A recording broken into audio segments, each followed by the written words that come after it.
Today we will go through sum number 4 on the page number 50. मतलब exercise का जो सम number 4 है वो करेंगे, ठीक है। हम इसमें अभी सिर्फ ड्यूअल इफेक्ट्स ही पढ़ेंगे, इसमें ना ही हम डेबिट क्रेडिट का जो रूल आपको पढ़ा दिया होगा स्कूल में वो नहीं पढ़ना है। अभी हम सिर्फ ड्यूअल इफेक्ट्स पे अच्छे से अच्छी पकड़ बनाएंगे, एकदम अच्छे से आपको ड्यूअल इफेक्ट आ जाएगा। बाद में हम रूल अप्लाई करेंगे तो बहुत ज़्यादा आसान हो जाएगा आपके लिए ये पढ़ना, ठीक है। तो हम सबसे पहले अभी सिर्फ ड्यूअल इफेक्ट्स ही पढ़ रहे हैं, ठीक है। ड्यूअल इफेक्ट्स की बात करते हैं तो पहला है 50,000 brought in cash and started the business, ठीक है। तो 50,000 है वो बिजनेस में आए और बिजनेस हमने स्टार्ट किया। दैट मीन्स कि पैसे कौन लाया, तो ओनर लाया, तो ओनर इज गिवर। और ओनर अगर पैसे देता है, बिजनेस में पैसे लाता है, तो वो क्या बोलते हैं, उसको हम कैपिटल अकाउंट कहते हैं, राइट। सो पहली इफेक्ट होगी owner is giver effect on capital account, right. Owner ने पैसे दिए। नाउ अब हम दूसरी इफेक्ट देखते हैं। तो दूसरी इफेक्ट ऑलरेडी अपने कैपिटल की पढ़ चुकी हुई है, ठीक है। वो क्या है, cash comes in, right. Cash comes in, पैसे आए, राइट। तो cash comes in effect on cash account, ठीक है। तो ये था आपका फर्स्ट, राइट। तो बहुत ज्यादा इजी था जो ऑलरेडी आप पढ़ चुके हो। Now second, a loan of 10,000 taken from Jasleen, ठीक है। तो जसलीन के पास से हमने लोन ली, तो हम क्या करेंगे, जसलीन इज गिवर, पैसे जसलीन ने दिए और पैसे आए, same Jasleen is giver, right. So Jasleen is giver effect on Jasleen loan लिखेंगे, राइट। डायरेक्ट जसलीन नहीं लिखेंगे, जसलीन लोन लिखेंगे, बिकॉज लोन है ना, तो जसलीन लोन अकाउंट, राइट। तो यहाँ क्या था कि ओनर ने पैसे दिए तो कैपिटल है, लेकिन जसलीन ने पैसे दिए तो कैपिटल लिखेंगे, बिकॉज जसलीन ओनर नहीं है, राइट। तो Jasleen is given effect on Jasleen account. दूसरा कैश आया, तो cash comes in effect on cash account, right. तो ये हो गया। नाउ थर्ड, तो सिंपल था, जसलीन ने पैसे दिए तो जसलीन इज गिवर। आपको बिजनेस पॉइंट ऑफ व्यू से सोचना है, cash comes in effect on cash account. तो दो इफेक्ट हो गई। Now third, bank account is open by depositing 30,000।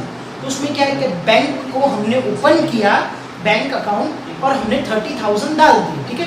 तो 30,000 गए, 30,000 गए, क्या गया, कैश गया, 30,000 गए, तो cash goes out, right. Cash goes out, पैसे गए ना, ठीक है। तो cash goes out effect on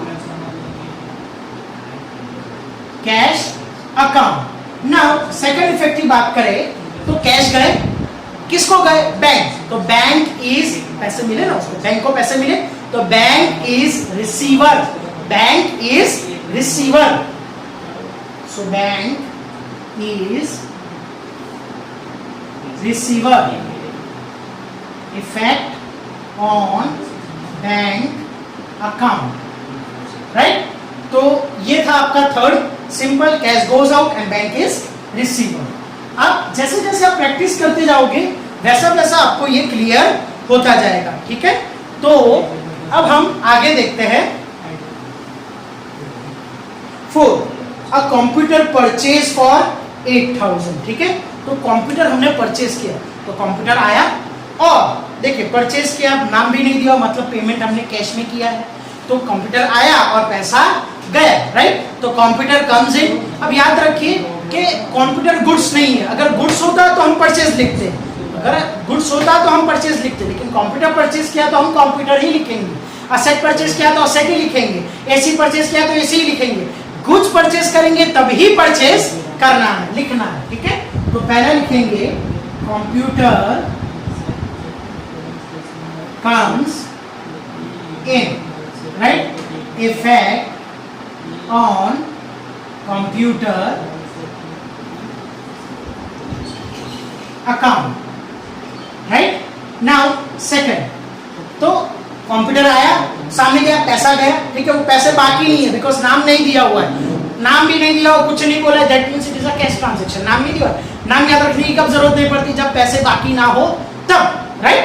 so cash goes out, effect on cash account, ठीक है, तो ये हो गया। नाउ फिफ्थ, ठीक है, तो फिफ्थ का फर्स्ट पढ़ेंगे। तो फिफ्थ का फर्स्ट क्या है, देखिए, स्टेशनरी परचेज फॉर 1000। तो हमने स्टेशनरी परचेज किए, तो स्टेशनरी हमारे लिए क्या है, एक्सपेंस है। स्टेशनरी हमारे लिए क्या है, खर्चा है ना, ठीक है, क्योंकि स्टेशनरी की जरूरत पड़ती है। मान लो कि हमारी जो शॉप है उसमें हम बुक्स मंगाएंगे, बुक्स में लिखेंगे, पेन मंगाएंगे, सबकी जरूरत पड़ेगी, तो इट इज अ स्टेशनरी। तो स्टेशनरी हमारे लिए एक्सपेंस है, तो stationery is an expense, effect on stationery account. और दूसरा क्या है कि पैसे गए हमारे पास से, पैसे गए, राइट, तो हम वैसे लिखेंगे स्टेशनरी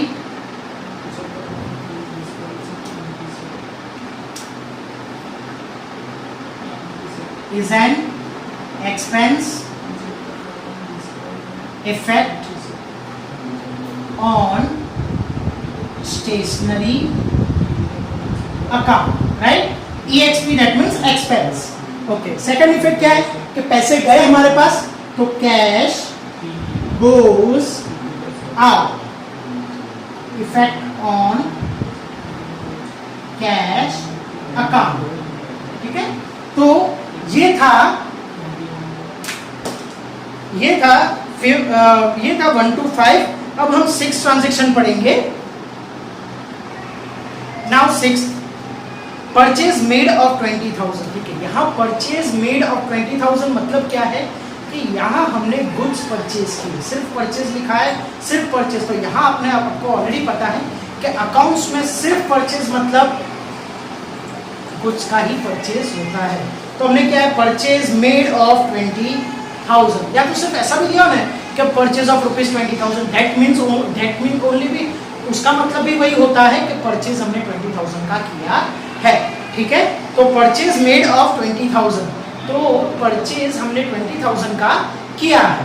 तो अच्छा, यहाँ नाम भी नहीं दिया, दैट मीन्स कैश का पेमेंट हुआ है, ठीक है। तो गुड्स कम्स इन, परचेज किया है तो गुड्स आएंगे, ठीक है। तो पहली इफेक्ट गुड्स कम्स इन,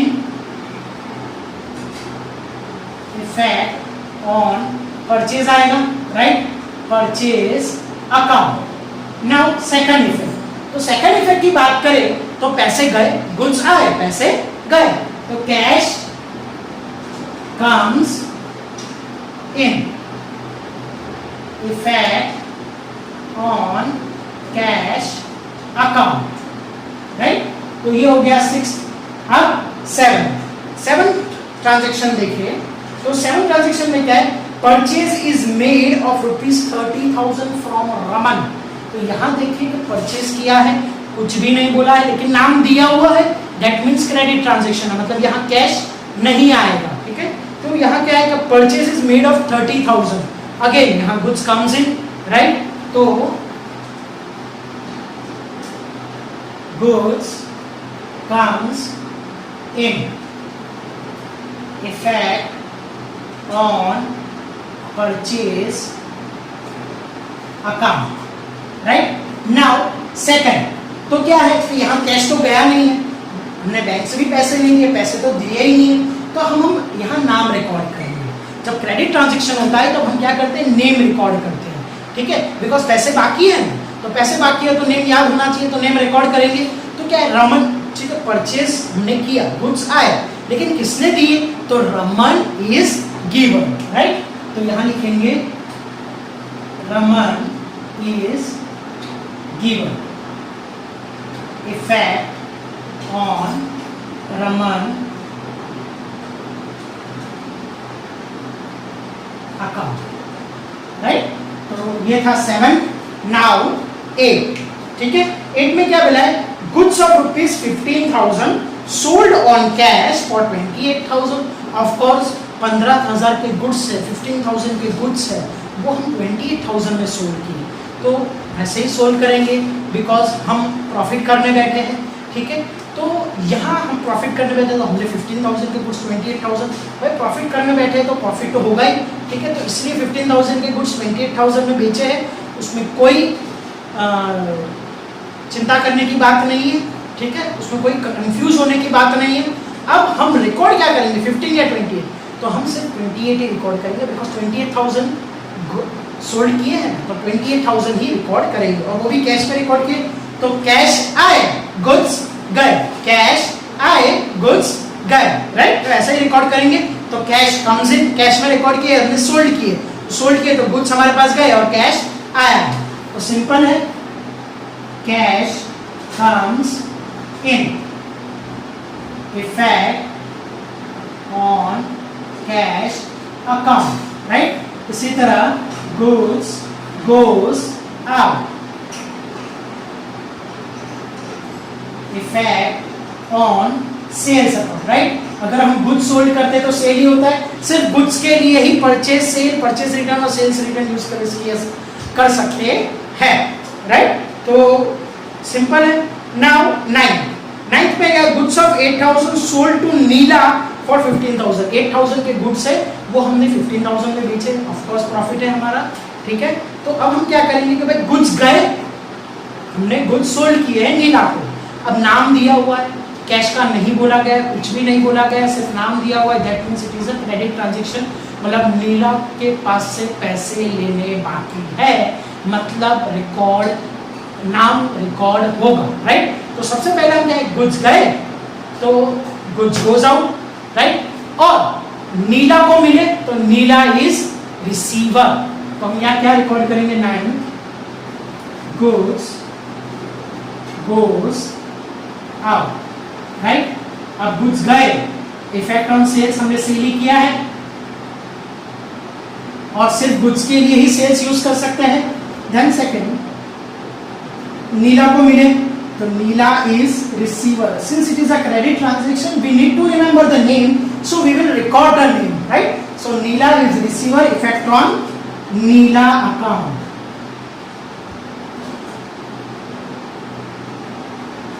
Right? Now 10. 10वां ट्रांजेक्शन क्या बोला है, goods return to Raman of 22,000, ठीक है। तो गुड्स हमने रमन को रिटर्न कर दी, तो हम गुड्स रिटर्न करते, दैट मीन्स परचेज किए हुए रिटर्न कर रहे। अगर सेल रिटर्न होता तो कोई हमें देता, बिकॉज हम सेल कर रहे हैं तो कोई हमें रिटर्न करता, हम रिटर्न कर रहे, दैट मीन्स परचेज रिटर्न हुआ।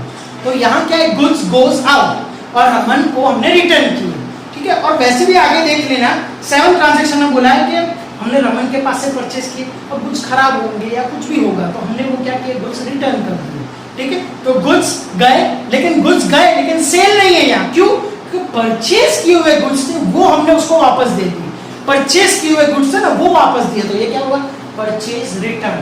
तो यहां होगा goods goes out, effect on purchase return account, right.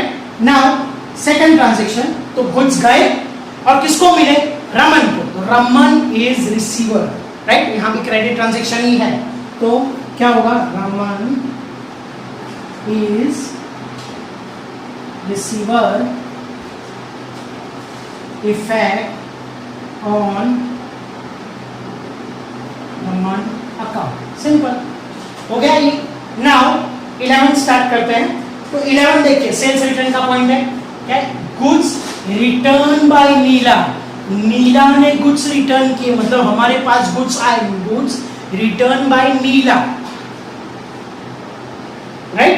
तो गुड्स हमने वापस आए तो क्या होगा, goods comes in, right. Goods आए लेकिन goods comes in sales return होगा, बिकॉज सोल्ड किए हुए गुड्स आए, हमने परचेज नहीं किए, वरना गुड्स कम्स इन में परचेज होता है, लेकिन यहाँ परचेज नहीं होगा, क्यों, बिकॉज सोल्ड किए हुए गुड्स वापस है, उसके पास खराब निकले होंगे तो उसका हमको वापस दे दिए।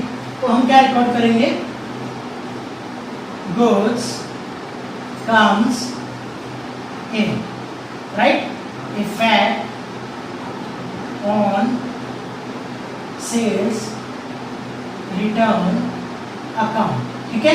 और ये गुड्स किसने दिए? नीला ने दिए, तो Neela is giver effect on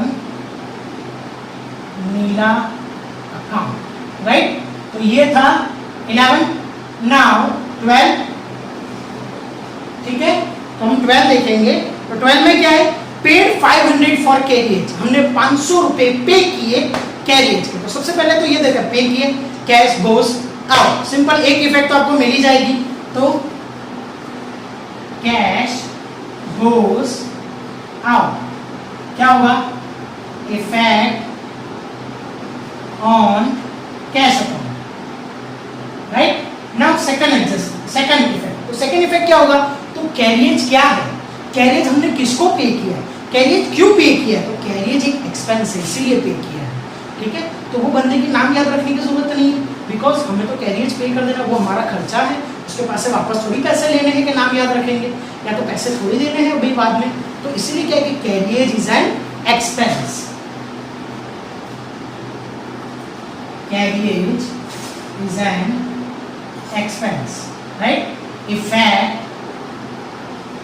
on carriage account, right?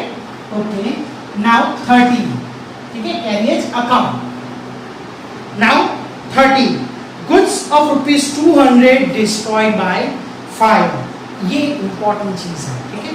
Goods goes out, आपके गुड्स चले गए, और फायर आपके गुड्स चले गए, सामने कुछ मिला? नहीं मिला। सामने क्या मिला आपको? लॉस मिला, ठीक है। तो हम क्या रिकॉर्ड करेंगे? तो गुड्स गोज आउट, गुड्स तो आपके गए, फायर में आपके गुड्स डिस्ट्रॉय हो गए, तो गुड्स गए। अच्छा, गुड्स गए लेकिन सामने कुछ मिला? नहीं मिला। किसी के पास से पैसे लेने? नहीं मिले। गुड्स गए, डिस्ट्रॉय हो गए फायर में, सामने क्या मिला? हमें लॉस मिला, ठीक है। तो हम वो चीज रिकॉर्ड करेंगे, गुड्स गए और लॉस मिला, ठीक है। तो goods goes out, effect on purchase account, ठीक है। तो यहां मैंने परचेज क्यों यूज किया है, तो वो हम देखेंगे। तो यहां गुड्स तो गए, क्या प्रॉफिट में गए? आप किसी को बोलोगे कि 12,000 के गुड्स डिस्ट्रॉय हो गए, तो क्या उसमें प्रॉफिट होगा? आप किसने बोलेगा 12,000 का नुकसान हुआ, तो ऐसा बोलोगे? तो 12,000 के गुड्स थे और बेचता तो 15,000 आते, मतलब 15,000 का नुकसान हुआ। आप क्या बोलोगे? 12,000 का नुकसान हुआ, ठीक है। मान लो कि आपके 20,000 के गुड्स है, आप बेचते हो 25,000 में, तो आपका जो गुड्स गए, तो आप क्या बोलोगे? 20,000 के गुड्स गए। ऐसा थोड़ी बोलोगे कि 25,000 के गुड्स गए, राइट? सो ऐसा ही होता है। तो यहाँ क्या है कि प्रॉफिट नहीं, गुड्स तो जा रहे हैं लेकिन प्रॉफिट तो नहीं है, प्रॉफिट में नहीं जा रहे, ऐसे ही गुड्स जा रहे हैं, बिना प्रॉफिट के जा रहे हैं। तो बिना प्रॉफिट के अगर गुड्स जाता है तो हम परचेज लिखते हैं, बिना प्रॉफिट के अगर गुड्स जाता है तो हम क्या लिखते हैं? परचेज लिखते हैं, ठीक है। तो goods goes out, effect on purchase account. वरना गुड्स गोज आउट हम जनरली क्या लिखते हैं? सेल्स, और सेल्स में हमेशा प्रॉफिट होता है। लेकिन यहाँ तो क्या है? गुड्स गोज आउट और बिना प्रॉफिट के जा रहा है, बिकॉज पता चल रहा है ना फायर से जा रहा है, लॉस हुआ है, तो ठीक है। तो यहाँ क्या लिखेंगे? परचेज लिखेंगे। बिना प्रॉफिट के अगर गुड्स जाता है तो वो परचेज होता है। अभी याद रखिए कि गुड्स गोज आउट की कैटेगरी कितनी होती है? तो एक सेल्स और एक परचेज रिटर्न। तो सेल्स और परचेज रिटर्न के अलावा जो भी गुड्स गोज आउट होंगे वो हमेशा हम परचेज ही लिखेंगे, बिकॉज उतने गुड्स हम परचेज में से माइनस करेंगे, okay. So goods goes out, effect on purchase account. Then loss हुआ, तो loss due to fire, effect on loss due to fire account, ठीक है। तो पहला गुड्स गोज आउट और दूसरा हमें क्या मिला? तो लॉस मिला, तो loss due to fire, effect on loss due to fire account. Now 14 क्या है? Commission received of 5,000। That's so simple, commission का पैसा मिला है, पहला एक तो एंट्री आई जाएगी आपको, एक इफेक्ट तो समझ में आएगी, कैश कम्स इन, पैसा मिला, okay. So cash comes in, effect on cash account, right. अब दूसरी एंट्री की बात करें तो कमीशन का पैसा मिला है, तो कमीशन हमारे लिए क्या है? कमीशन का अगर पैसा मिलता है तो कमीशन हमारे लिए इनकम है। कमीशन अगर पे करना पड़ता है तो कमीशन हमारे लिए एक्सपेंस है। यहाँ कमीशन का पैसा मिला है तो कमीशन हमारे लिए क्या है? इनकम। तो यहाँ रिकॉर्ड करेंगे commission is an income.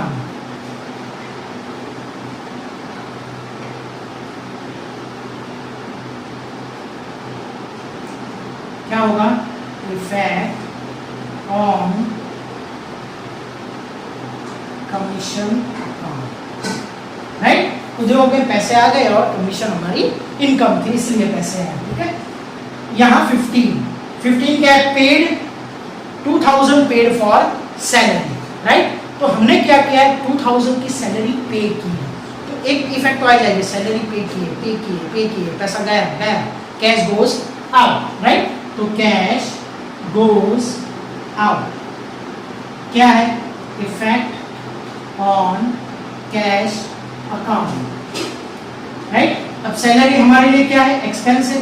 Salary हमेशा बिजनेस वालों के लिए एक्सपेंसिव होती है, बिकॉज बिजनेसमैन को ऑलवेज सैलरी पे करनी होती है। आप ऐसे ही सोचिए कि सैलरी आपको पे करनी है, बिकॉज आप बिजनेसमैन हो। सैलरी बिजनेस किसी के अंदर काम नहीं करता है, ठीक है। तो salary is always an expense for you, right. आप ऐसा मत सोचो कि मेरे पापा या मेरा ब्रदर है वो सैलरी पे, उसको तो सैलरी मिलती है तो हमारे लिए तो इनकम है, ठीक।